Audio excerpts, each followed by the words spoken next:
Bon, je suis ravi de vous voir tous ici, très nombreux ce soir, et pour préparer cette venue, la venue de Jean-Yves ici présent, j'ai retrouvé ce petit ouvrage qui s'appelle Stardust, ou La dernière frontière. C'était une exposition que certains d'entre vous ont peut-être vue, qui était au MACVAL. Ce musée MACVAL, c'est donc le musée d'art contemporain du Val-de-Marne. Et c'était une Stardust ou la dernière frontière, c'était consacré donc à la manière dont les artistes anticipent, voient, fantasment autour du cosmos depuis autant de décennies que ils sont comme tout le monde, ils voient qu'on découvre et on explore l'espace. Et donc c'était une très très intéressante et très belle exposition. Et le commissaire de l'exposition avait introduit son ouvrage en disant des choses qui sont certaines banales mais d'autres intéressantes. En particulier, il notait que le 4 octobre 1957, c'était Spoutnik, bip bip. Le premier vol spatial habité, 12 avril 1961, c'était Yuri Gagarin. Le 21 juillet 1969, Armstrong marchait sur la Lune. Et on continue à expliquer pas mal de choses, tous les programmes, etc. Et il dit « L'espace est un extraordinaire moteur à fantasmes, une usine à rêves, l'a été et le sera. » Ça, c'était il y a déjà quelques années. Et depuis, on a effectivement assisté à beaucoup d'émerveillements. On a participé à d'autres explorations qui n'étaient pas encore en route à l'époque où cette exposition a eu lieu. Je ne me souviens plus exactement, je crois que c'est déjà 6 ou 7 ans. Voilà, et ça explique pourquoi, une des raisons pour lesquelles nous avons pensé donc convoquer un conférencier pour nous parler de l'espace et surtout du futur, c'est-à-dire quelle sera la politique de l'espace dans les années à venir. Et pour moi, c'est vraiment un très grand plaisir d'accueillir ici Jean-Yves Le Gall, pour nous parler donc de ces défis. Alors je vais présenter très, très brièvement Jean-Yves. Je suis allé regarder un petit peu sur Internet tout ce qui s'est dit sur lui, donc c'est tout ce que j'ai imprimé. Je ne vais peut-être pas vous lire tout ça, hein. Simplement quelques mots. Sachez que depuis 2013, Jean-Yves Le Gall est président du CNES, Centre national d'études spatiales. Vous savez, le CNES, c'est pas c'est très important dans la mesure où le CNES est chargé de proposer et de mettre en œuvre la politique spatiale de la France. Donc c'est une lourde tâche que de diriger un établissement de ce genre. Il intervient dans tous les secteurs de l'activité spatiale, pas seulement l'astronomie, mais Ariane, donc les lanceurs, la science, bien sûr, mais aussi les observations, les télécommunications et même la défense. Donc, en ce qui concerne Ariane Espace, par exemple, puisque Jean-Yves a été donc est maintenant à cette fonction de président du Centre national d'études spatiales, il a commencé, il s'est intéressé au spatial très très tôt, et il a été en poste au Centre national de la recherche scientifique dans plusieurs ministères français, en particulier Novespace et au CNES. Il a été PDG de Starsem. Alors je me suis demandé ce que c'était que Starsem. C'est une société européenne qui commercialise les lanceurs Soyouz sur le marché international. C'est vrai que depuis quelques années, sur Kourou, on utilise des lanceurs Soyouz indépendamment et à côté, en complément, des lanceurs Ariane. Il rejoint Ariane Espace, alors je n'ai pas la date, je crois que c'est en 2001 ou 2002. 2001. Ensuite, il en devient le président. Et c'est déjà, on voit tout ce qui s'est passé depuis cette époque, puisque en particulier autour d'Ariane 5, Ariane 5 a enregistré 63 succès d'affilée. Donc c'était vraiment... il continue d'ailleurs à fonctionner. Et après le succès d'Ariane 5, eh bien, il a un autre projet, enfin on va toujours de l'avant, en particulier avec Ariane 6. Et dès 2014, donc peut-être que Jean-Yves en parlera, mais enfin dès 2014, c'est-à-dire après, donc, après l'arrivée de Jean-Yves Le Gall donc, au CNES, eh bien, la France s'est engagée dans le projet Ariane 6 et qui sera en fonction, qui devrait être lancé pour la première fois en 2020.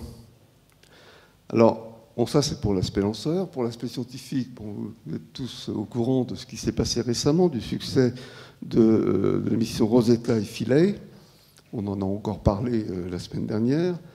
Voilà, et voilà donc le rôle qu'a et que va continuer à avoir Jean-Yves Le Gall donc à la tête du CNES. C'est donc une mission extrêmement importante, un rôle extrêmement fondamental dans la politique spatiale de la France.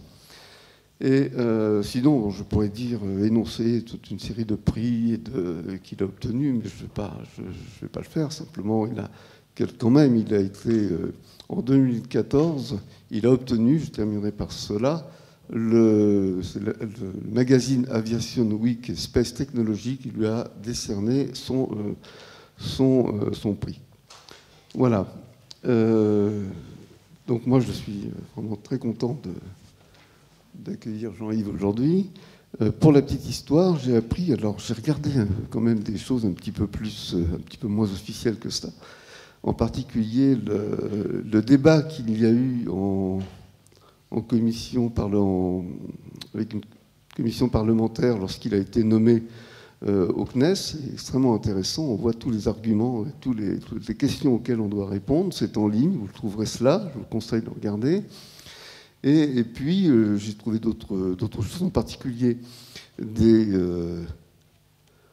une interview par le Journal du Dimanche, ça date de 2013. Et là, j'ai appris que, bien, indépendamment de ces fonctions, qui sont des fonctions extrêmement prenantes, qui l'obligent à parcourir la planète plusieurs fois par mois, eh bien, il écoute aussi les Stones, comme tout le monde. Il aime la musique, il a des activités en parallèle. Et une de ses intérêts, ses horizons, concerne non seulement le vieux port de Marseille, là où il a grandi, mais les Stones et IAM sur son iPod. Voilà, ça c'est un rappeur que certains d'entre vous connaissent peut-être. Voilà, je termine cette présentation. Merci Jean-Yves, à qui je vais maintenant donner la parole.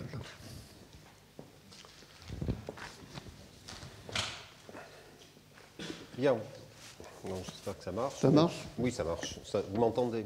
Oui, sans doute. Voilà. Bien, ben merci Daniel. Ce que Daniel ne vous a pas dit, c'est qu'il m'a initié à l'astronomie, puisque nous sommes allés faire des observations au Chili, à l'European Southern Observatory, en février 1984. Donc il y a bientôt 33 ans. Voilà, ce qui fait quand même un certain temps.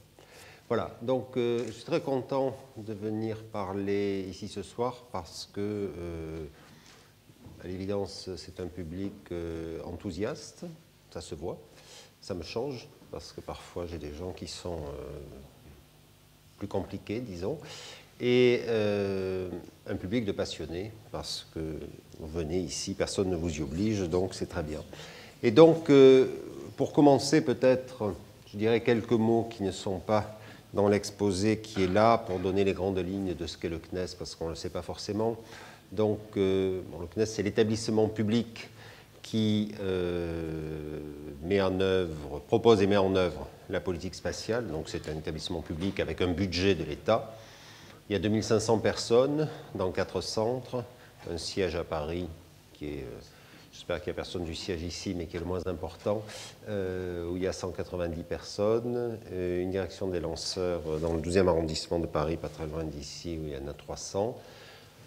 Le cœur du CNES, c'est à Toulouse, où il y a 1700 et quelques personnes, 78% de notre effectif. Puis nous avons un centre de lancement que tout le monde connaît, c'est Kourou, bien sûr, d'où partent les lanceurs. Et jusqu'à il y a 2 minutes, j'espérais qu'il y ait un lancement d'Ariane ce soir, mais je viens d'apprendre que la météo est rouge, donc ça sera sans doute pour demain soir. Ça fait partie des aléas du métier. Et donc, ce que fait le CNES, eh bien, vous le savez, bon, les lanceurs, je crois que tout le monde connaît Ariane, la science, on en a encore parlé récemment, l'observation de la Terre, tout le monde est familier avec des images de satellites aujourd'hui, et beaucoup d'images de Google Earth viennent de satellites du CNES, les télécommunications. Lorsque vous utilisez votre smartphone pour telle ou telle application, il y a de grandes chances qu'à un moment dans la chaîne, ça passe par un satellite. Et puis la défense, parce que si aujourd'hui on peut faire des opérations comme on fait à l'extérieur, c'est parce qu'il y a des satellites d'observation ou d'écoute qui permettent de voir ce qui se passe. Donc voilà, ça c'est le CNES. Alors après, il y a un fonctionnement compliqué en France, en Europe. Du CNES, il y a une agence spatiale européenne à laquelle participent 22 États européens. Il y a les industriels, bien sûr, qui fabriquent les satellites, des grands noms, Airbus, Thales, les fusées aussi. Ariane est fabriquée par l'industrie. Et l'ensemble fait un écosystème typiquement pour fixer les idées. Il y a 16 000 personnes qui travaillent dans le spatial en France, dont, comme je l'ai dit, 2 500 au CNES, et en Europe, 40 000, parce que ce sujet est européen.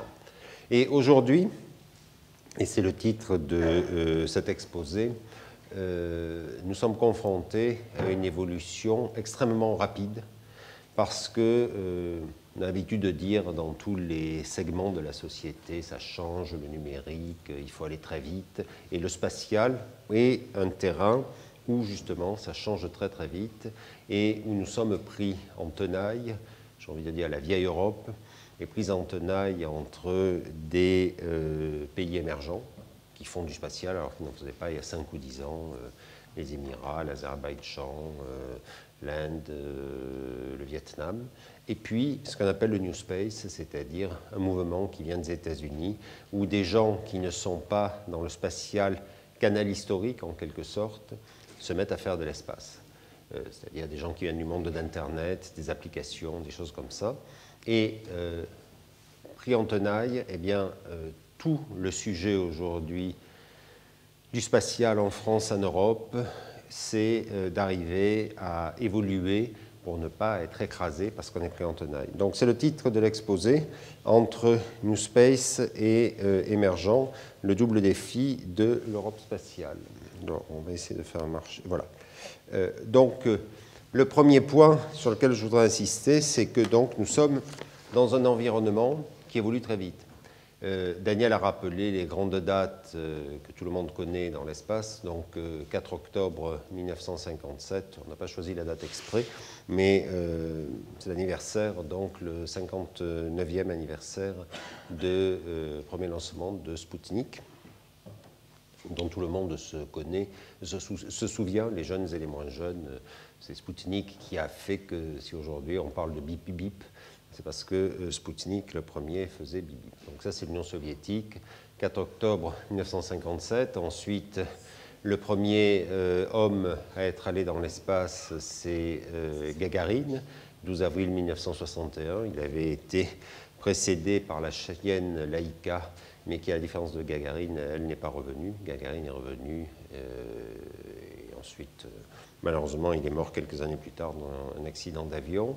Le débarquement lunaire, bien sûr, 21 juillet 1969, et puis ensuite un certain nombre de dates qui émaillent la vie de l'astronautique.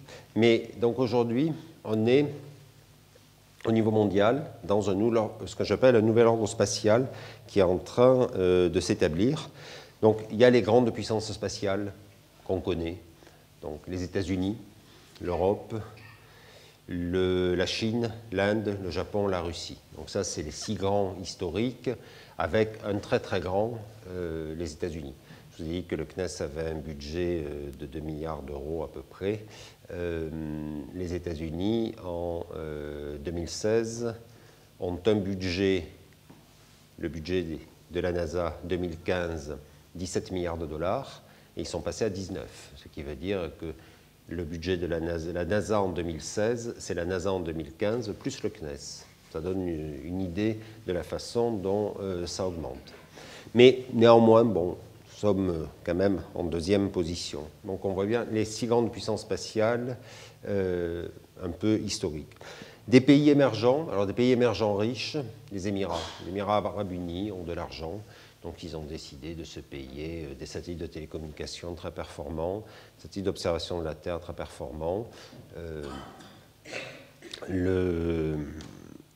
L'émir des Émirats avait demandé qu'on lui donne quelques idées sur la meilleure façon de fêter le 50e anniversaire de l'indépendance des Émirats le 2 décembre 2021. Et parmi les différents projets qu'on lui a proposés, il y avait l'idée de festivités qui serait démarrée par un tweet envoyé d'une sonde émiratienne en orbite de Mars. Donc, comme ils ont de l'argent, qu'à cela ne tienne, il y a une sonde qui s'appelle HOPE pour Espoir, qui est en cours de développement, qui sera lancée en 2020, qui sera en orbite autour de Mars en 2021.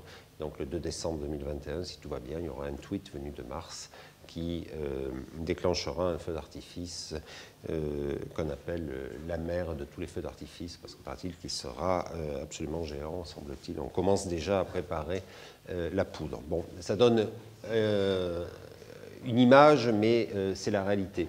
De même façon, l'Azerbaïdjan, qui est une sorte d'émirat aussi sur la mer Caspienne, a décidé de se doter de moyens de télécommunication, d'observation. De l'autre côté du spectre, on a des émergents moins riches, le Vietnam, le Pérou, mais qui veulent quand même faire de l'espace parce qu'ils ont bien compris que faire de l'espace aujourd'hui, d'abord ça pose. On a un satellite de télécommunication, on se différencie de ses voisins qui, eux, n'en ont pas. Et puis, c'est utile. Le Vietnam, par exemple, jusqu'à ce que nous lancions des satellites de télécommunication. Je ne sais pas si vous avez une idée de la géographie du Vietnam, mais entre Hanoï et Ho Chi Minh Ville, en bas, il y a 1800 km, je crois. Donc, c'est un pays tout en longueur. Et il n'y avait pas la télé partout, parce que ça demande des réseaux terrestres très compliqués. On a lancé 2 satellites, évidemment. Les gens mettent une parabole sur leur fenêtre et ils ont la télé partout. Voilà. Et de la même façon, on peut envoyer des satellites pour l'observation de la Terre aussi, parce qu'on peut gérer les récoltes, regarder ce qui se passe. Bon, regardez aussi ce que fait le voisin, ça peut servir s'il a envie de vous envahir. Mais donc, il y a une utilité, et donc, on voit bien que ce nouvel ordre spatial, les 6 puissances historiques, qui ont de l'argent, qui ont des programmes, des gens qui arrivent avec de l'argent et qui se mettent à exister et qui viennent de facto faire de la concurrence aux gens qui existaient auparavant, puis des gens qui ont moins d'argent, mais qui se mettent aussi à exister parce que s'ils ont moins d'argent, ils ont aussi un niveau de vie plus bas et donc ils peuvent faire des choses moins chères. Et notamment les opérateurs de télécommunications qui sont basés au Vietnam, en Malaisie ou dans des pays où la main-d'œuvre n'est pas chère, eh bien, peuvent entrer en compétition avec les opérateurs de télécommunications qui sont basés dans des pays plus riches et donc, évidemment, font des difficultés. Donc ça, c'est le premier point, nouvel ordre spatial au niveau des États. Deuxième point, je vous ai parlé du New Space. Jusqu'à un passé récent, le spatial, c'était la marotte de quelques passionnés, des ingénieurs scientifiques qui développaient des systèmes. Et une fois ces systèmes développés, se disaient, après tout, finalement, on va voir si ça peut servir à quelque chose. Ce qu'on appelle une démarche top-down, qui n'est pas forcément réussie, parce que c'est comme si quelqu'un décidait de se mettre à fabriquer des voitures sans prendre l'avis des clients. Donc peut-être qu'on trouverait dans les concessions des Formule 1 ou des choses comme ça, mais pour aller faire ces courses à Carrefour, évidemment, ce n'est pas indiqué. Et donc on fait des Clio parce qu'on prend l'avis des clients. Donc là c'est pareil. Et donc maintenant, on a des gens qui se sont dit, le spatial peut nous aider. Alors il y a 2 enjeux aujourd'hui qui sont très importants. Le premier, c'est connecter. Connecté, pourquoi? Parce que quand vous avez votre smartphone, vous êtes connecté à Internet, à tout ce qu'on peut imaginer, mais vous passez par un opérateur qui est par exemple Orange, et ensuite vous vous branchez sur Google, votre moteur de recherche. L'idée de Google, c'est qu'au lieu de passer par Orange, vous passez par Google, Et pour avoir un système qui couvre la planète, eh bien, on peut imaginer des constellations de satellites. De la même façon, observer est un enjeu. On parle beaucoup de la voiture connectée, de la voiture autonome. Bon, la voiture autonome, c'est formidable, elle se conduit toute seule, mais pour cela, il faut qu'elle ait dans son cerveau électronique une carte et que cette carte soit à jour. Parce que si on a mis dans le cerveau électronique de la voiture autonome une carte et qu'entre hier et aujourd'hui on a fait des travaux, un trou dans la rue, elle ne le sait pas, pouf, elle va tomber dans le trou. Donc aujourd'hui se pose la question d'avoir en permanence un système spatial qui génère des cartes, comme celles que vous avez sur Google Earth, mais quand vous allez sur Google Earth ou sur votre smartphone, les cartes que vous voyez en quelques semaines ou quelques mois, là, des cartes en quasi-temps réel, ce qui fait que lorsque vous avez un objet autonome qui se meut, eh bien, il sait exactement où aller. Et donc, ce sont ces deux enjeux observés, connectés, qui créent le New Space avec des gens qui investissent parce que vraiment, ils veulent se servir des satellites pour faire ce qu'ils ont à faire, c'est-à-dire relier les gens les uns aux autres, ou bien avoir une mise à jour en permanente des systèmes d'information géographique, c'est-à-dire les cartes. Et ces gens-là arrivent avec des méthodes totalement différentes, veulent avoir des systèmes spatiaux qui coûtent beaucoup moins cher que les systèmes habituels, arrivent avec aussi des sociologies qui sont très différentes. Bon, vous me voyez ce soir, j'ai les cheveux courts, je suis en costume, j'ai une cravate. Je représente un peu le morphotype, disons, du système spatial historique. Mes collègues de New Space, vous ouvrez le bof de Cabu, vous imaginez un type avec un catogan, des lunettes noires et une chemise comme ça, qui s'appelle Éric Dupont, mais qui se fait appeler Astroteller parce que ça fait plus chic. Et donc c'est un autre monde. C'est un peu l'esprit start-up avec des choses totalement différentes. Alors évidemment, parfois, il y a un peu des frictions parce que c'est des mondes qui ne sont pas forcément compatibles. Et donc, voilà, en quelque sorte, le monde spatial tel qu'il existe aujourd'hui. Donc ça, c'est au niveau mondial. Maintenant, si on regarde au niveau européen, je vous ai dit tout à l'heure qu'il existe une agence spatiale européenne qui est connue parce que c'est là que nous nous mettons ensemble avec l'Allemagne et l'Italie, et au total 22 États membres, mais les principaux pays sont la France, l'Allemagne et l'Italie. On se met ensemble pour développer des systèmes qu'on ne saurait pas développer tout seul parce qu'on n'a pas l'argent nécessaire. Donc Ariane, par exemple, la France en paie un peu moins de la moitié, l'Allemagne en paie 25%, l'Italie 10%, et puis après les autres pays paient le reste. La participation de l'Europe à la station spatiale, c'est pareil, les grands programmes scientifiques, là aussi, on met notre argent en commun. Et aujourd'hui, eh bien, l'ESA, donc l'Agence spatiale européenne, est quand même l'Agence spatiale de l'Europe, une agence qui réussit de façon remarquable. Daniel parlait de Rosetta il y a quelque temps. Bon, moins d'être allé s'installer sur la planète Mars, vous n'avez pas pu louper les aventures de Philae et de Rosetta. L'Europe a quand même réussi à faire la plus grande mission de science spatiale, probablement des 30 premières années du siècle, avec Rosetta et Philae, parce qu'on a découvert un nouveau monde. On imaginait... On a lancé cette mission le 2 mars 2004. Elle est allée rencontrer la comète le 6 août 2014. La théorie disait que la comète était une boule de neige sale. Vous avez vu les images de la comète, donc une sorte de haricot noirâtre. Bon, et puis on a posé Philae, on a emmagasiné des données. Et donc vendredi matin, Rosetta est allée donner ce que j'appelle l'ultime baiser à la comète, c'est-à-dire elle est allée se poser dessus et puis on a coupé Rosetta. Mais l'Europe a réussi à faire une mission absolument extraordinaire, et ça, c'est le résultat de l'Agence spatiale européenne.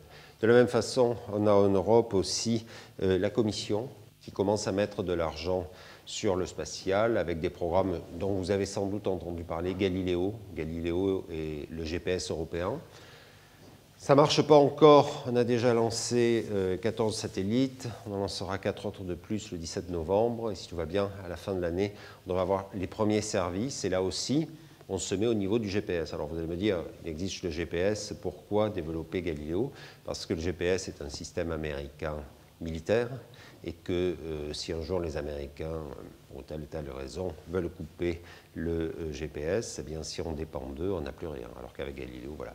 Bon, cela dit, aujourd'hui, on ne se rend pas compte à quel point le GPS est fondamental dans la vie quotidienne. Prenez un taxi à Paris, il ne connaît plus l'adresse. Auparavant, les gens connaissaient par cœur les rues. Aujourd'hui, le chauffeur de taxi rentre dans son truc l'adresse et faites-le, parce que je le fais souvent, je lui dis, est-ce que vous savez comment ça marche, les satellites? Il ne vous croit pas, il pense qu'il y a quelqu'un derrière le tableau de bord ou je ne sais quoi, mais c'est totalement banalisé. On n'imagine pas que tout ceci dépend d'une constellation de l'armée américaine. Bon, et donc c'est la Commission européenne qui développe Galileo, notre programme aussi, que vous connaissez moins, mais qui s'appelle Copernicus pour l'observation de la Terre.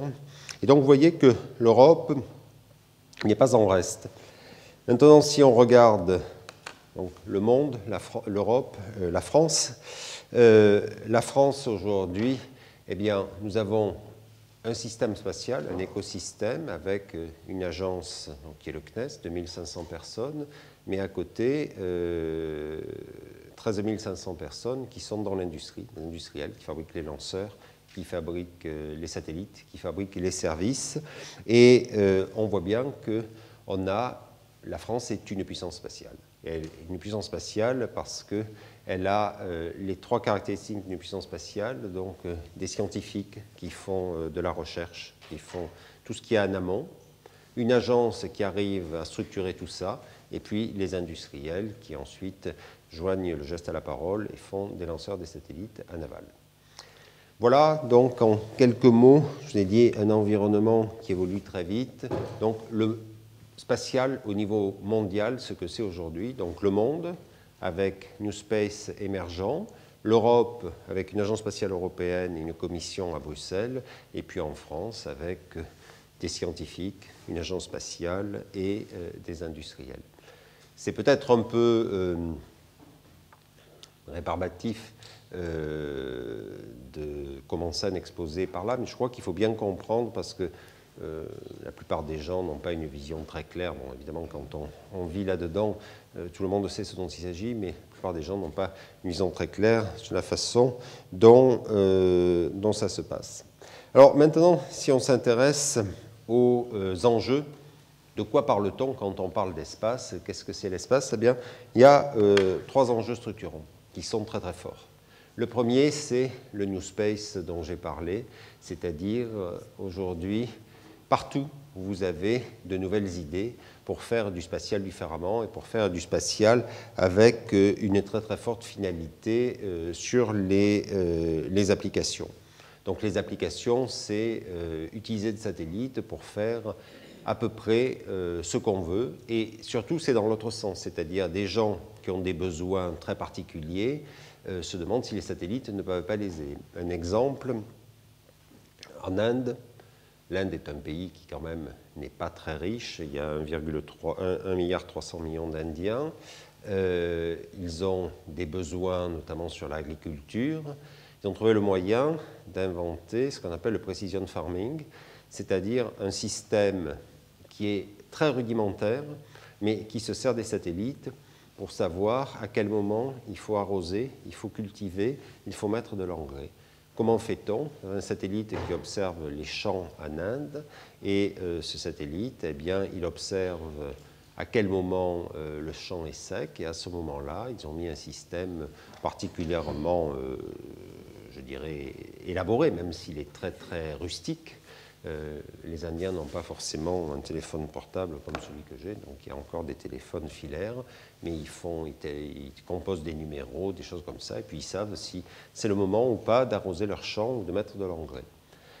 Ça, c'est typiquement une application de type New Space parce que c'est finalement, ça prend l'espace comme un moyen plus qu'une finalité.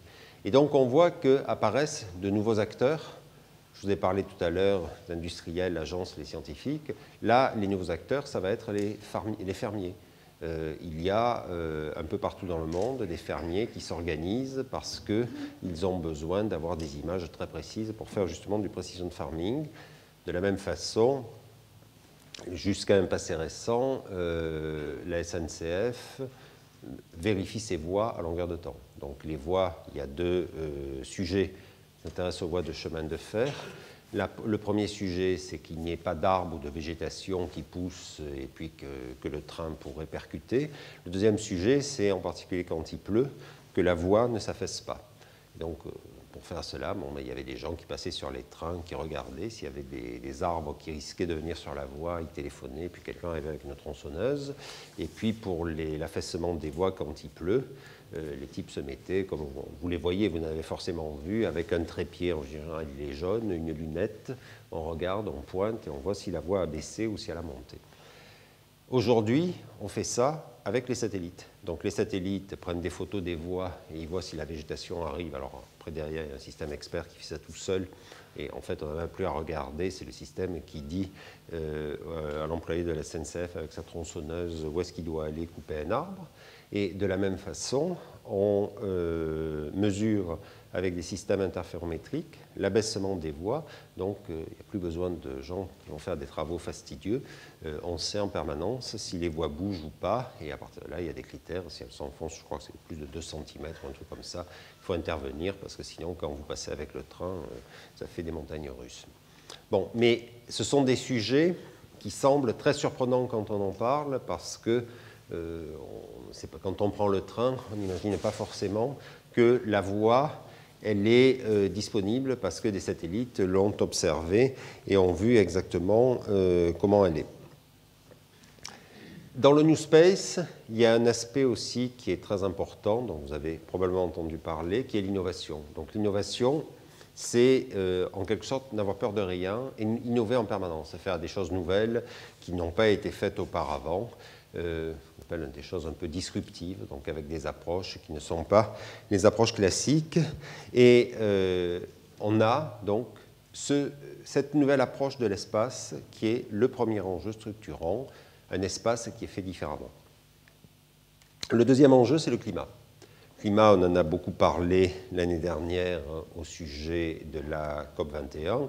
S'il n'y avait pas des satellites, il n'y aurait pas eu de COP21 et on ne saurait pas, quoique commence à se voir, mais enfin on ne saurait pratiquement pas qu'il y a du réchauffement climatique.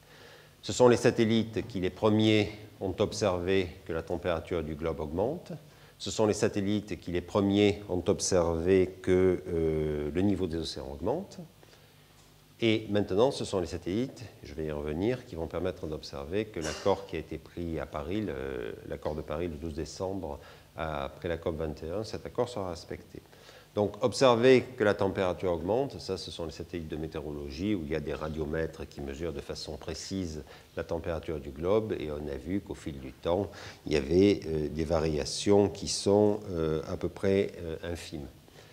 Le niveau de la mer, ça, c'est un peu le hasard parce qu'on a lancé en 92 un satellite franco-américain qui s'appelait Topex Poséidon sur lequel il y avait un altimètre. Et au fil du temps, on a vu que le niveau de la mer augmentait très très légèrement.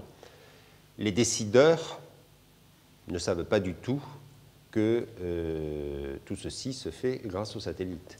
Lorsqu'on a préparé la COP21, la chance d'être associé à des réunions avec des responsables politiques au plus haut niveau, qui pensaient qu'on voyait le réchauffement climatique parce qu'on faisait des pointées sur un thermomètre sur sa fenêtre. Bon, le problème est que le thermomètre sur la fenêtre, il donne des températures, alors que là, on va quand même taquiner le dixième de degré.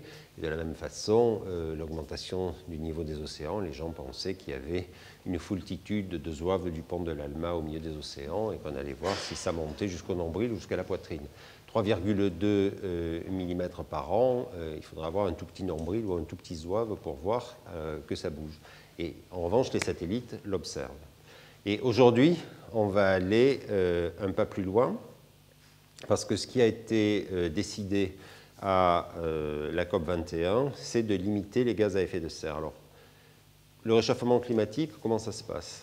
L'activité humaine fait qu'on dégage des gaz à effet de serre, essentiellement le gaz carbonique et le méthane. Ça, c'est l'activité humaine. C'est ce qui a changé au cours des dernières décennies. Le fait qu'il y a plus de gaz carbonique et de méthane dans l'atmosphère développe l'effet de serre, ce qui veut dire que les rayons du soleil, quand ils arrivent, eh bien, quand il y a ces gaz, il y en a moins qui repartent que ce qui arrive. Et donc, la température de l'atmosphère augmente.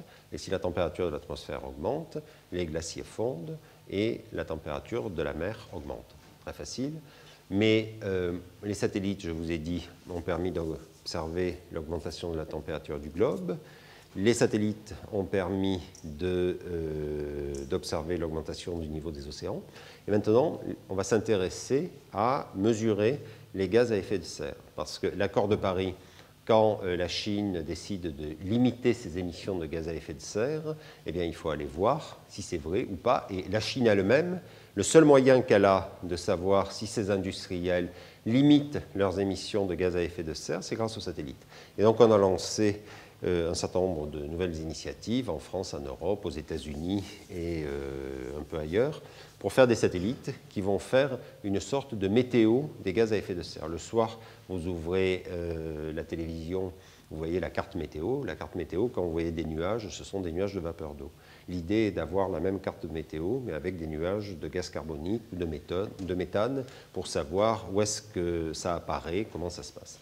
Donc il y a tout un travail qui est en cours, mais les satellites vont permettre de s'attaquer à ce sujet.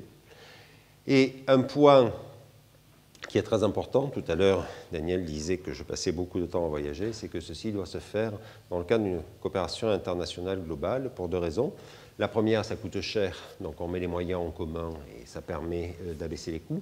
Mais la raison la plus importante, c'est qu'il faut que toutes les données de ces satellites soient partagées. Si vous avez un satellite français qui observe qu'il y a beaucoup de gaz à effet de serre émis par l'Allemagne, il n'y en a pas beaucoup en France, et les Allemands vont vous dire que vos mesures sont fausses. En revanche, si vous avez un satellite franco-allemand, elles sont partagées, voilà. Et bon, encore avec la France et l'Allemagne, ça va plutôt bien, mais la problématique, c'est un satellite américain versus un satellite chinois, vous l'aurez compris. Et donc aujourd'hui, on est en train de mettre en place une coordination globale au niveau mondial pour que ces données soient partagées, soient utilisées ensemble et qu'on arrive à avoir un système, donc une sorte de météo. Comme vous avez la météo le soir, eh bien un système par satellite. Alors, la météo le soir, là aussi une anecdote, de moins en moins de gens réalisent que ça se fait par les satellites. On raconte une anecdote dont je vous livrerai une partie. Je suis persuadé que vous devinerez la deuxième partie. Un président américain recevait l'administrateur de la NASA et l'administrateur de la NOAA qui venaient lui dire qu'il fallait investir 8 milliards de dollars pour développer un nouveau système de satellites de météorologie. Il leur a répondu, une fois de plus, elle me fait gaspiller de l'argent pour rien, puisque le temps qu'il fait, je l'ai en regardant la météo à la télévision.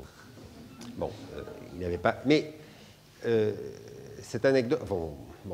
ce n'est pas très charitable pour le président en question, mais en même temps, c'est un peu la rançon de la gloire, parce qu'on a réussi à faire en sorte que c'est totalement entré dans la vie quotidienne et on ne sait même plus que ça vient par les satellites. C'est la même chose que le chauffeur de taxi dont je vous parlais tout à l'heure. Quand vous êtes dans une rue de Paris qui est un peu un canyon, comme on en a, le GPS s'arrête parce que vous ne voyez pas les satellites. Si vous dites au chauffeur, c'est parce qu'on ne voit pas les satellites, il a du mal à vous croire. Voilà, donc ça c'est le deuxième enjeu, le climat. Le troisième enjeu, c'est l'exploration avec Mars. Pourquoi le sujet de l'exploration sur Mars? Parce que quand on regarde où est-ce qu'il pourrait y avoir de la vie ailleurs que sur la Terre, dans le système solaire, il n'y a pas 36 endroits.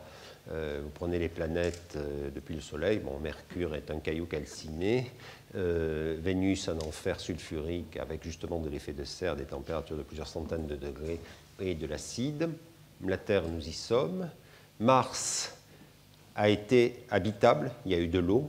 On sait que Mars a été habitable il y a plusieurs milliards d'années, et la question qu'on se pose, c'est Mars a-t-il été habité? Et puis si on va au-delà de Mars, il y a les planètes gazeuses, donc là, il peut y avoir de vie, puisque c'est du gaz et c'est très froid. Peut-être quelques satellites de Jupiter ou de Saturne, où on a des projets pour aller les explorer. Mais enfin, Mars intrigue tout le monde, parce qu'il y a eu de l'eau, beaucoup d'eau, elle a disparu. Il y avait une atmosphère, hein, le reste, elle est très très ténue, ça a bougé. Et donc aujourd'hui, tout le monde a envie d'aller gratter le sol de Mars pour voir s'il n'y aurait pas des vestiges de bactéries ou d'êtres vivants qui ont pu exister. On est à peu près convaincu qu'il n'en existe plus aujourd'hui, mais qui ont existé. Et il est clair que si on trouve sur Mars des vestiges d'une vie passée, je pense que ça remettra en perspective certains débats qui existent aujourd'hui et ça répondra à quelques questions plus fondamentales. Et donc, aujourd'hui, on voit qu'il y a un mouvement très fort pour l'exploration. Alors, des sondes automatiques qui partent vers Mars. Donc, on peut aller vers Mars tous les 2 ans, tous les 26 mois. Lorsqu'il y a des problèmes, il faut être en face de Mars. Donc, tous les 26 mois, on a une fenêtre pour y aller. Donc, tous les 26 mois, on envoie des sondes. L'Europe en a envoyé une, ExoMars, qu'on a lancée au mois de mars. Ça n'a aucun rapport, le fait qu'on est lancé en mars et qu'on va vers Mars, mais c'est comme ça. Et donc, elle est partie au mois de mars. Elle doit arriver autour de Mars le 19 octobre, donc dans peu de temps. Et elle se mettra en orbite, et si tout va bien, elle lâchera un atterrisseur qui s'appelle Schiaparelli, qui ira se poser sur Mars. Et puis, si ça se passe bien, on en lancera une autre en 2020, avec là un petit rover qui ira crapahuter. Et aux États-Unis, se fait l'idée de la mission martienne habitée, pour aller voir de près ce qui se passe. Vous avez probablement entendu la semaine dernière, parce que ça a eu un succès mondial, la conférence qu'a fait Elon Musk. Il y avait le congrès de la Fédération internationale d'astronautique à Guadalajara au Mexique, plus connu Guadalajara pour un certain match de foot lors d'une coupe de foot. Je crois que c'était le Coupe du monde de foot, je crois que c'était en 86. Et Sébastien s'était illustré. Mais bon, la semaine dernière, il y avait le congrès de la Fédération internationale d'astronautique. Et donc Elon Musk, qui est un milliardaire américain qui a réussi notamment dans le spatial, est venu présenter ses projets pour aller sur Mars. Aujourd'hui, je crois qu'il n'est pas déraisonnable de penser qu'il y aura une mission habitée qui ira vers Mars à la fin de la prochaine décennie, c'est-à-dire dans 10 ou 15 ans. Il y a un an, vous m'auriez posé la question, je vous aurais dit 2040-2050, qui est un horizon extrêmement lointain, 35 ans, ça fait quand même très loin. 10 ans, c'est demain, parce qu'on s'y prépare.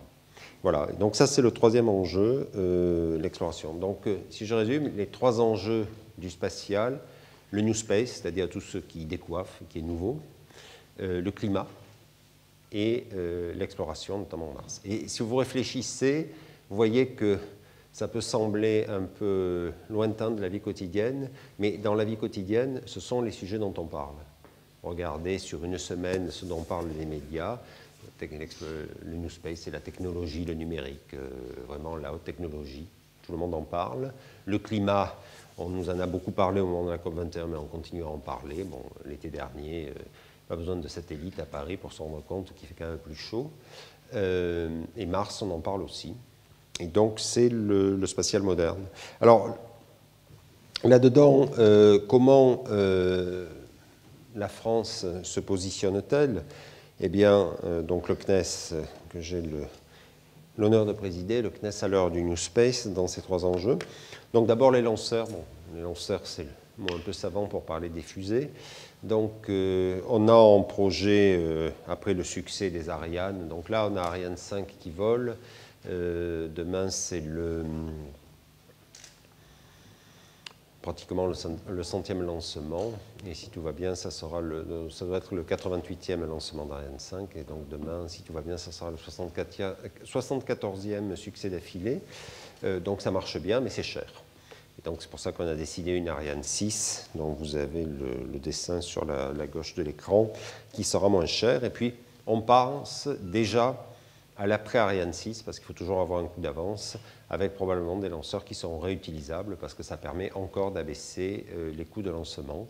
Alors typiquement, pour fixer les idées, même si ce sont des nombres un peu abstraits, mais un lancement d'Ariane 5 aujourd'hui, c'est 200 millions d'euros. Ariane 6, ça sera 100. Et si on fait du réutilisable, on peut descendre peut-être à 30 ou à 20. C'est un sujet de recherche, et ce n'est pas facile, parce que bon, dans les bandes dessinées, une fusée réutilisable existe, c'est celle de Tintin, que tout le monde connaît. Pour ma part, j'en ai une sur mon bureau. Mais pour l'instant, c'est une bande dessinée. Donc elle part, elle monte, elle redescend, elle fait la manœuvre de retournement, elle se pose, pouf, sur son moteur. Depuis un an, ça existe, mais c'est extrêmement difficile. Mais ça peut être un moyen d'abaisser les coûts. Le deuxième sujet, les sciences. Et ça, c'est vraiment un sujet qui est absolument extraordinaire, dont on s'émerveille jour après jour. Donc là, j'ai mis quelques grands sujets sur lesquels on travaille. Donc, je vous ai parlé de Mars. Donc, on va envoyer en 2020 avec la NASA un robot qui s'appelle Mars 2020. Il y en a déjà un qui est parti en 2012 qui s'appelle Curiosity, dont vous avez dû entendre parler. Donc, il crapahute à la surface de Mars. Et sur Curiosity, il faut voir que les yeux de Curiosity, c'est-à-dire les caméras, sont français, sont fournis par le CNES, par l'Université Paul Sabatier à Toulouse. Alors, c'est une stratégie de niche. Un robot comme Curiosity, une mission comme Curiosity, c'est 2,5 milliards de dollars. La France n'a pas les moyens de se le payer, n'a pas la technologie, parce que c'est très difficile de faire un truc comme ça.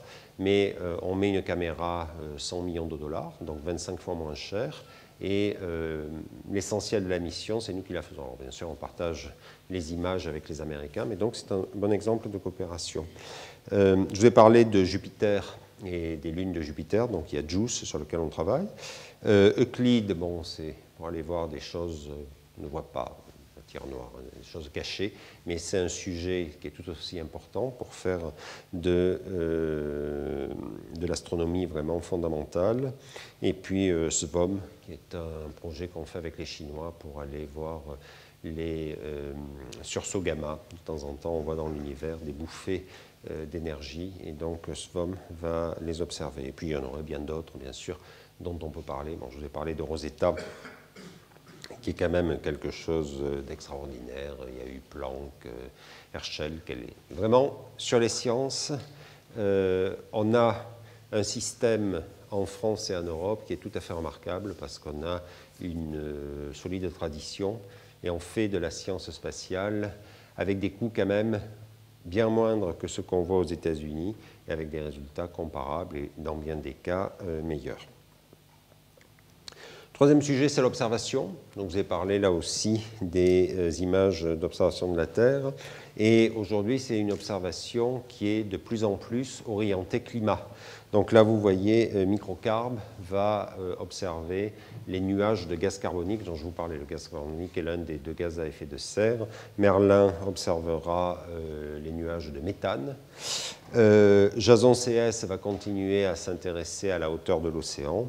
Et SWOT va regarder la façon dont l'eau aussi, non pas sur l'océan, mais l'eau douce dans les rivières, les marais, les lacs, comment ça évolue là aussi. Donc ce sont des missions extrêmement intéressantes et qui peuvent faire des choses que seuls les satellites peuvent faire. Je vous parlais tout à l'heure du zouave du pont de l'Alma. On ne sait pas mesurer autrement que par satellite l'augmentation du niveau des océans. On ne sait pas mesurer autrement que par les satellites les émissions de gaz à effet de serre. Donc on a un programme là aussi qui est tout à fait conséquent. Les télécommunications, ben là aussi, auparavant, on utilisait les télécommunications pour faire ce qu'on appelle du point-à-point. Première liaison, je crois que c'était au début des années 60, Pleumeur-Baudou, si vous retournez, certains d'entre vous sont bretons, dans la Pleumeur-Baudou, il y a toujours le radome, qui est à peu près grand comme l'amphithéâtre. Il y a une station. Donc ça, c'était dans les années 60. Aujourd'hui, le radome, il est remplacé par l'antenne que vous ne voyez pas, qui est là-dedans, qui permet de temps en temps de communiquer avec des satellites. Ça donne une idée du progrès. Et on continue, et aujourd'hui, les satellites de télécommunication, donc il y a une application qui existe aujourd'hui, mais qui va probablement évoluer, qui est la télévision par satellite. Donc, beaucoup de gens de paraboles sur leur balcon pour avoir la télévision. Le problème est qu'on ne regarde plus la télévision, surtout quand on est jeune. On regarde la télévision sur son iPhone, on ne regarde plus devant un écran. Et quand on regarde la télévision sur son iPhone, eh bien, l'iPhone, il ne passe pas par satellite, ou alors il passe par ailleurs, mais vous avez un réseau, le 3G, la 4G, bientôt la 5G qui arrive. Donc, la télévision par satellite va probablement évoluer, mais en revanche, il y a quelque chose qui va apparaître, c'est l'Internet par satellite. Parce que il y a, pour avoir, bon, dans une ville comme ça, on peut avoir la 5G partout, ce n'est pas un problème. Quand vous commencez d'aller à la campagne, vous avez ce qu'on appelle les zones blanches, et ce qu'il est de tradition d'appeler, entre guillemets, la mamie du Cantal, eh bien, la mamie du Cantal, elle n'a pas accès à Internet, et aujourd'hui, l'évolution de la société est telle que si vous n'avez pas accès à Internet, on est perdu. Bientôt, faire sa déclaration d'impôt, ce n'est pas un exercice forcément des plus agréables, mais il faut la faire obligatoirement par Internet. De la même façon, la sécurité sociale, tout ça, il faut être connecté à Internet. Et quand vous êtes dans l'habitat rural, alors la France, l'habitat n'est pas trop clairsemé, mais même dans des zones un peu éloignées, vous n'avez pas Internet, et le satellite vous donne Internet. En Australie, Ariane demain va lancer donc un satellite australien. L'Australie a décidé de mettre Internet à toute sa population. Il faut savoir qu'en Australie, 99% de la population vit sur 1% du territoire. Donc ces gens-là sont connectés à Internet par la fibre et par des antennes locales. Mais donc si 99% vit sur 1% du territoire, vous déduisez facilement que 1% de la population vit sur 99%.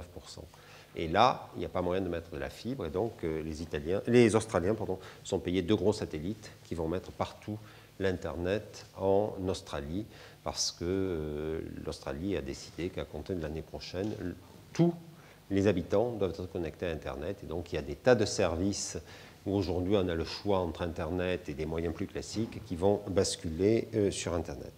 Donc ça, c'est les télécommunications, et le dernier sujet sur lequel nous travaillons, c'est bien sûr la défense. Alors on n'en parle pas trop parce que, bon, c'est la défense, mais ça permet donc de prendre des photos précises, de communiquer de façon sécurisée. Donc un fantassin qui est quelque part en Afrique ou au Moyen-Orient peut communiquer avec l'état-major qui est à Paris et sans que personne ne puisse entendre ce qu'il raconte.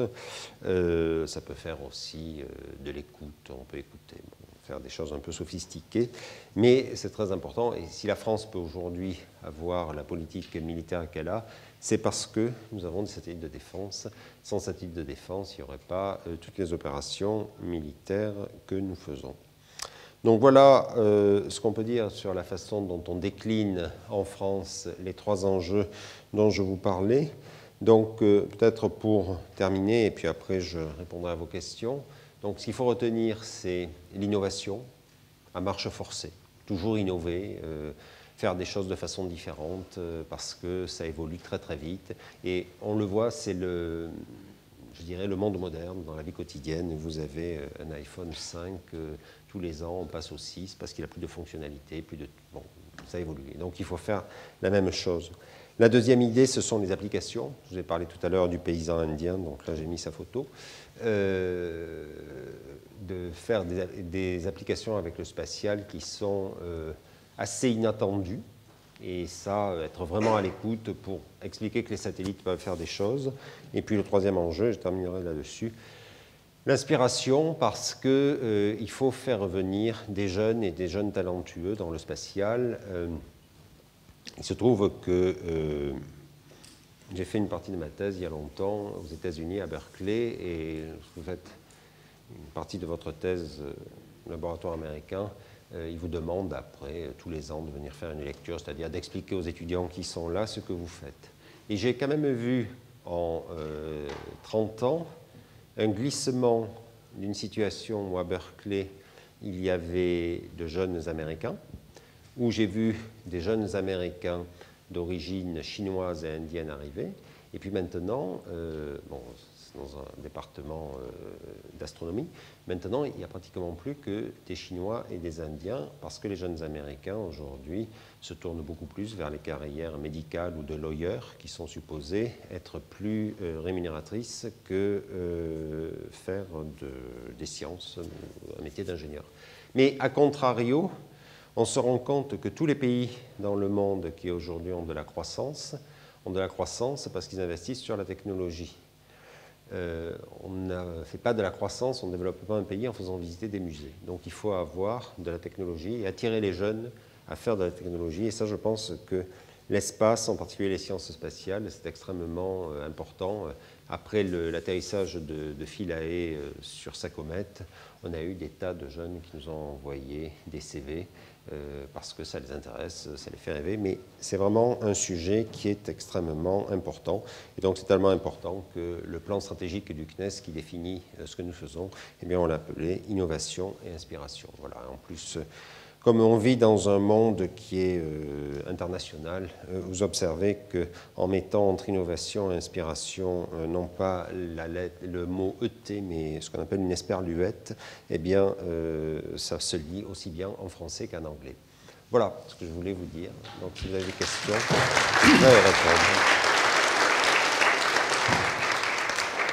Bien, merci pour cette remise à niveau et en plus de nous avoir donné ces perspectives vraiment très, très stimulantes.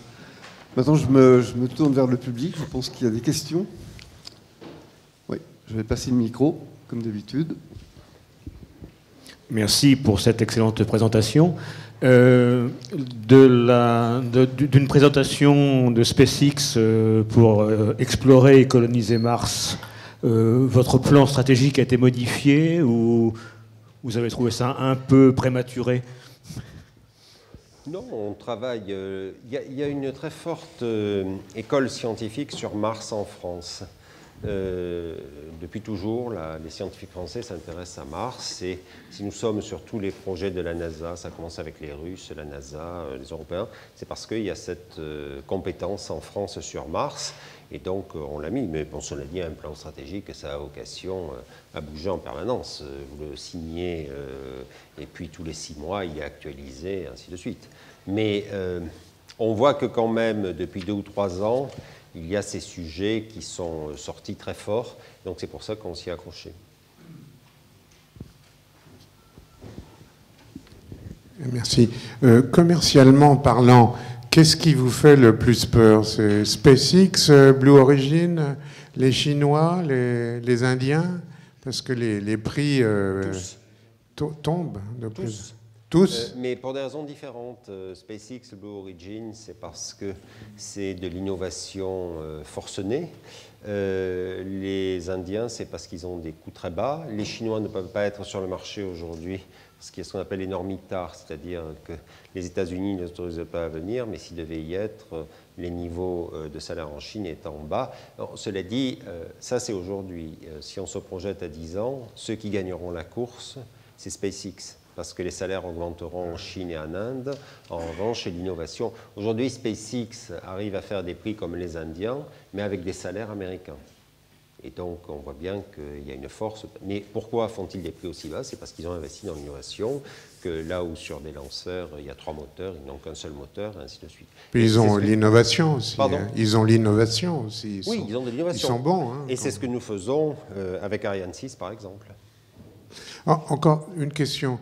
À propos de la Station spatiale internationale, je crois que les Américains voudraient l'abandonner d'ici 10 à 15 ans. Une question bête, pourquoi l'Europe ne l'achèterait pas? C'est dommage de mettre ça à la poubelle. D'abord parce que ça coûte extrêmement cher à entretenir. La station aujourd'hui, c'est 100 milliards d'investissements. 100 milliards de dollars. C'est le plus grand... Non, pas par an. D'investissement.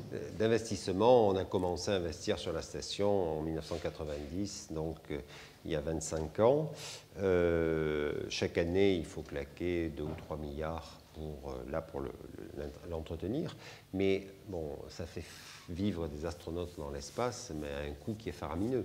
Donc on voit bien que, et puis en plus la station vieillit, tôt ou tard elle va tomber en panne. Alors après je ne sais pas ce qu'on en fera, parce qu'aujourd'hui on n'a pas de moyen de la désorbiter. Donc très probablement, là il y a la station chinoise qui va tomber début 2017. Bon, elle peut tomber n'importe où entre plus 51 degrés de latitude du nord et plus 51 degrés de latitude du sud. Bon, par chance il y a beaucoup d'eau. Donc, mais elle peut tomber sur Singapour ou sur Paris. Hein. Mais bon, voilà. Mais statistiquement, il y a peu de chance. Voilà, mais bon, l'acheter, c'est un truc qui est consommable, disons. J'aurais une question en ce qui concerne les différentes rubriques qui ont été évoquées, là, sciences, observation, défense. Quels sont les budgets respectifs, les proportions à peu près? Bon, le CNES a un budget de 2 milliards et un peu plus de 2 milliards au total. Bon, ce qui coûte très cher, c'est quand même les lanceurs. Après, dans l'ordre, c'est celui que j'ai mis science, observation, bon, après c'est des paquets de 300, 350 millions. Science, observation, télécommunications et défense. C'est vrai aussi pour les États-Unis ou il y a d'autres rapports? Alors les États-Unis, non, les États-Unis ont un effort sur la défense considérable. J'ai parlé du budget de la NASA qui est à 19 milliards de dollars. Le budget du département de la défense en fait autant, plus ce qu'on appelle les Black Projects, c'est-à-dire un budget pour le président américain à sa discrétion. On considère que les États-Unis investissent chaque année à peu près 5 à 6 fois plus que l'Europe dans l'espace. Mais je ne dirais pas que l'Europe est 5 ou 6 fois plus efficace, mais enfin l'Europe est significativement plus efficace. Je vais monter un peu.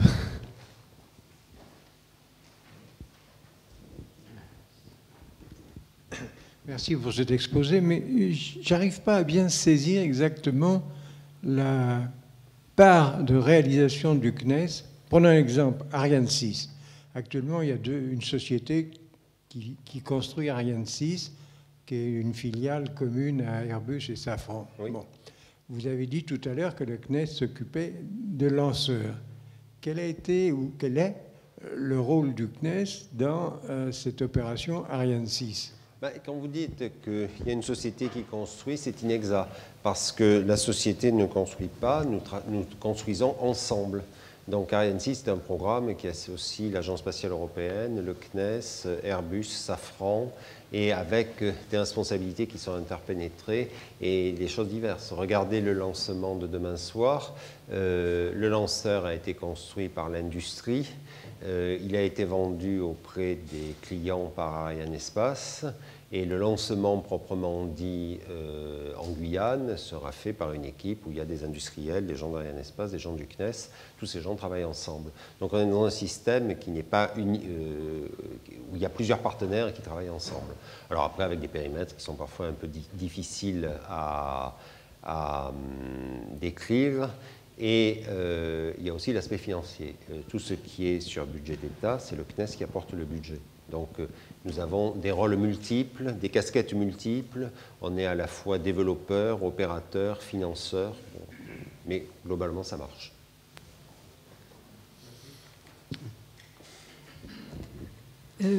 Oui, je suis un peu étonnée qu'on ait changé si vite d'avis à propos des vols habités sur Mars.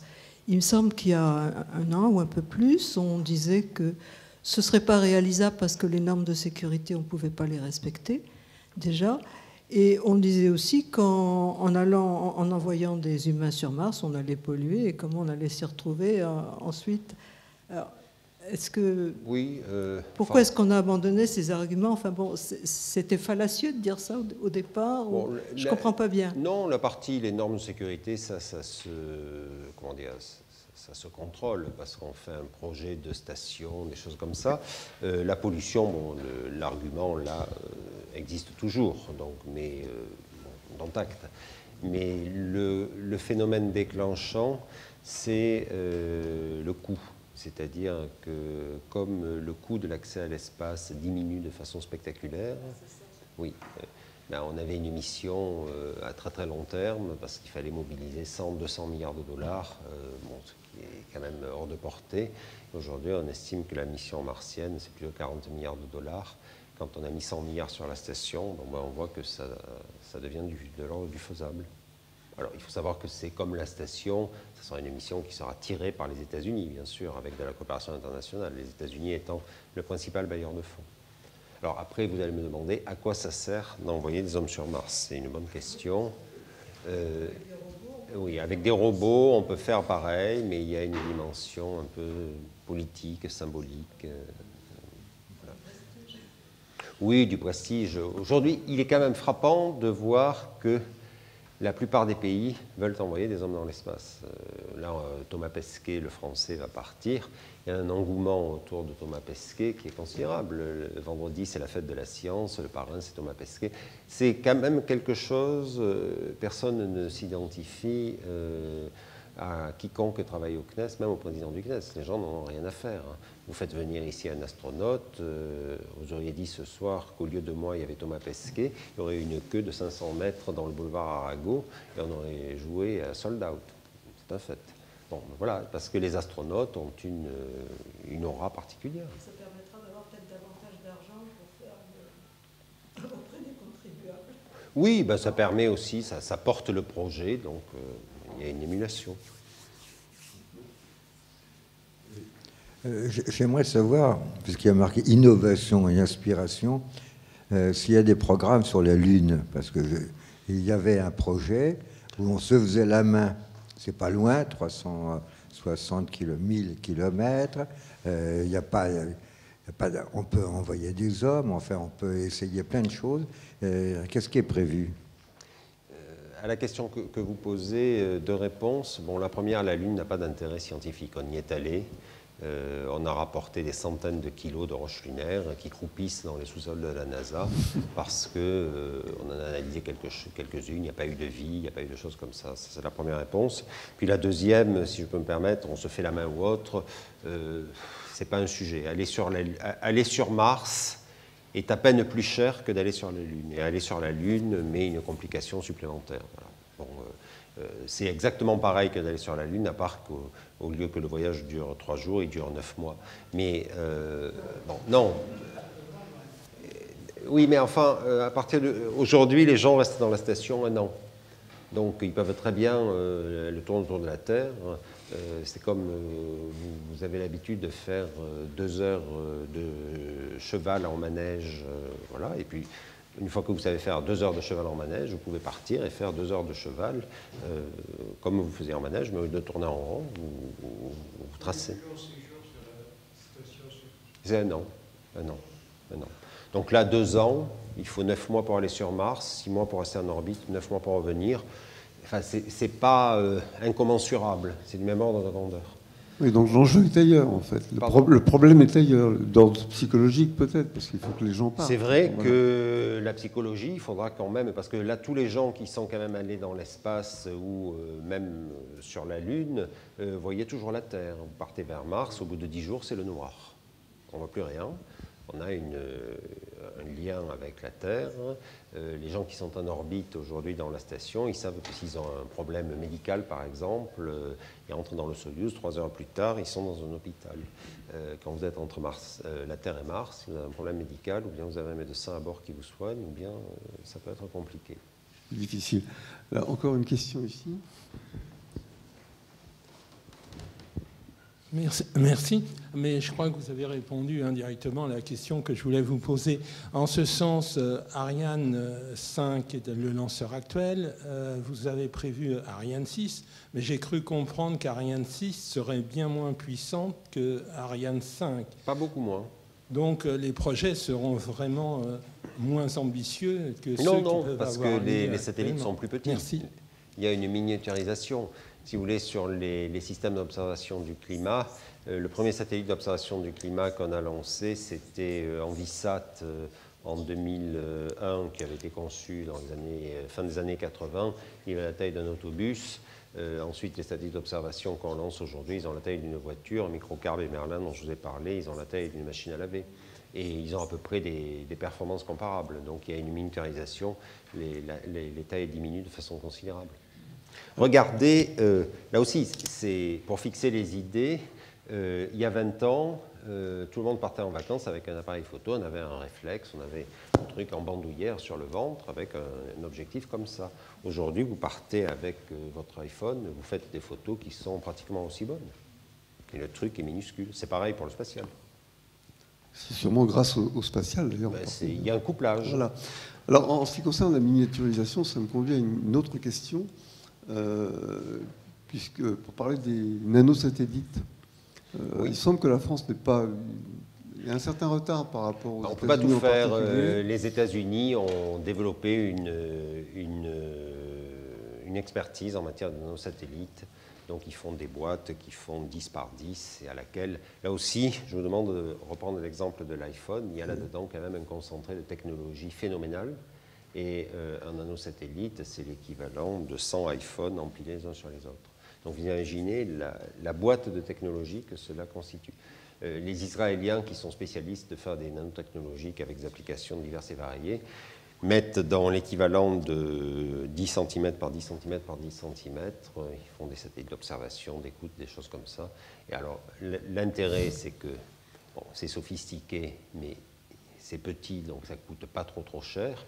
Et puis pour le lancer, c'est quasiment gratuit parce qu'on l'accroche à un gros satellite qu'on lance. Puis ça pèse 1 kilo, ça pèse rien, et puis on le lance. Ça veut dire que ça donne des coûts? Quel ordre? C'est combien du kilo le lancement d'un... 1 kilo un lancement pour un gros satellite, bon, je vous ai dit tout à l'heure, Ariane 5, 200 millions, 10 tonnes, ça fait $20 000 le kilo. Ariane 6, $10 000 le kilo. Là, mais pour des gros satellites. Il n'y a pas de lanceur. Si je veux lancer un satellite d'1 kilo, il n'y a pas un lanceur qui va le lancer. Il faut en envoyer 100. Pour 10 000, voilà. Donc un microsatellite, même si on le met au prix au kilo, $10 000 le lancement, et encore que ça coûte moins cher. Voilà. Mais c'est vrai que là aussi, il y a des progrès qui sont spectaculaires. Et alors apparemment, enfin, j'ai cru comprendre qu'à Montpellier, par exemple, il y a beaucoup de jeunes qui sont la Fondation impliqués là-dedans, avec l'Université de Montpellier qui travaille là-dedans, parce que, évidemment, des étudiants, c'est plus facile de travailler sur un anneau que sur un gros satellite. La mise en œuvre est différente, et ainsi de suite. Donc on voit qu'on a là aussi une sorte de vulgarisation, banalisation de l'espace, ça se répand. Alors vous avez parlé tout à l'heure de Berkeley, et justement du fait que les jeunes et les blancs américains s'intéressent de moins en moins au spatial. Il y a un regain. Qu'en est-il de la France, par exemple? Il y a un regain aussi. Il y a un regain depuis 3-4 ans, avec les missions martiennes. Enfin, c'est un peu le... Hollywood est venu à la rescousse. Bon, il y a eu 3 films grand succès. Gravity... ça a commencé avec Gravity, avec ensuite Interstellar, et puis là, Seul sur Mars, The Martian. Et donc, ça crée de l'émulation. Ça crée de l'émulation parce qu'il y a de plus en plus de gens qui font du spatial, et donc c'est un système un peu win-win.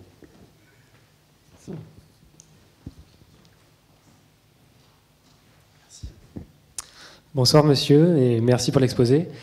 J'avais une question concernant le lanceur réutilisable SpaceX. Oui. A priori, ce sera vraiment une rupture technologique le jour où on saura faire réatterrir une fusée. Ça, ils l'ont fait. Ils l'ont fait, oui, enfin le jour où ce sera commercialisé ils l'ont fait, et assuré. Ils vont bientôt utiliser un étage qui a déjà volé, qui est revenu, le faire repartir. D'accord. J'ose imaginer que les Français y avaient pensé avant. Oui. Alors pourquoi ils ne sont pas allés au bout? Pourquoi ça aurait été abandonné? Est-ce qu'on va chercher à y revenir? Non, parce que en fait, SpaceX cultive l'idée que c'est une start-up, mais en fait, ils s'appuient sur tous les développements technologiques de la NASA. Leur lanceur réutilisable, il s'appuie sur 2 développements majeurs. Le premier, c'est le moteur à bas coût que la NASA a développé pendant 10 ans. Il s'appelait Fast Track et qui chez SpaceX s'appelle Merlin. Et le deuxième, c'est la capacité de modéliser de façon très précise la haute atmosphère terrestre, parce que la fusée, quand même, quand elle est lancée, elle sort de l'atmosphère. Ensuite, il faut qu'elle rentre en faisant une manœuvre compliquée. Et la NASA a investi de façon considérable sur les modélisations de l'atmosphère pour les missions vers Mars, justement, pour modéliser la haute atmosphère martienne. Et donc, il s'appuie sur tous ces algorithmes. Et ça peut sembler simple, mais il y a derrière une quantité de technologie qui est considérable. Bon, cela dit, il ne faut pas baisser les bras, il ne faut pas penser qu'ils ont pris une avance qu'on ne rattrapera jamais. L'exemple que je donne toujours, c'est au milieu des années 50, la France a développé un avion encore avec des moteurs à piston qui s'appelle le Super Languedoc, pendant que les États-Unis développaient le Boeing 707 et le DC-8. Ça ne nous a pas interdit, 10 ans plus tard, de faire la Caravelle, et aujourd'hui Airbus qui tient la rangée haute à Boeing. Voilà, donc on voit bien qu'il y a une émulation. Peut-être que SpaceX, bon là ils ont eu un revers, mais bon, peut-être que SpaceX va arriver à faire en sorte que son lanceur devienne un nouveau standard.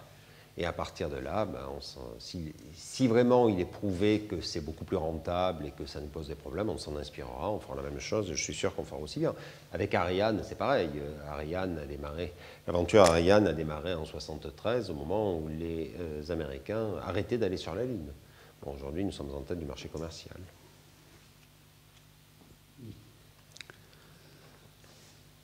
Oui, j'ai une question ici. Voilà. Encore 2 questions. Merci. Allô, bonjour monsieur. Je voudrais revenir sur une toute petite remarque de votre exposé là. vous avez parlé de Galileo, et il me semblait que Galileo était compatible avec le système GPS, et je ne vois pas pourquoi les satellites qui ont été lancés ne sont pas utilisables en complément de GPS. Mon iPhone est complètement incapable de distinguer les deux. Non. Votre iPhone a besoin d'une puce spécifique à Galileo. Ensuite, ce qu'on va faire, c'est que la puce pourra traiter aussi bien les données du GPS que les données du Galileo, mais ce n'est pas les données brutes des satellites. C'est qu'il y a un pré-traitement, et ensuite, voilà. Mais les satellites Galileo ne sont pas compatibles avec les satellites GPS. Le signal Galileo sera compatible, mais pas les satellites. Bien, il me reste à remercier Jean-Yves pour être venu ce soir pour cet exposé, d'autant plus qu'il a un agenda extrêmement serré et encore des engagements pour ce soir. Donc merci encore, Jean-Yves. Merci.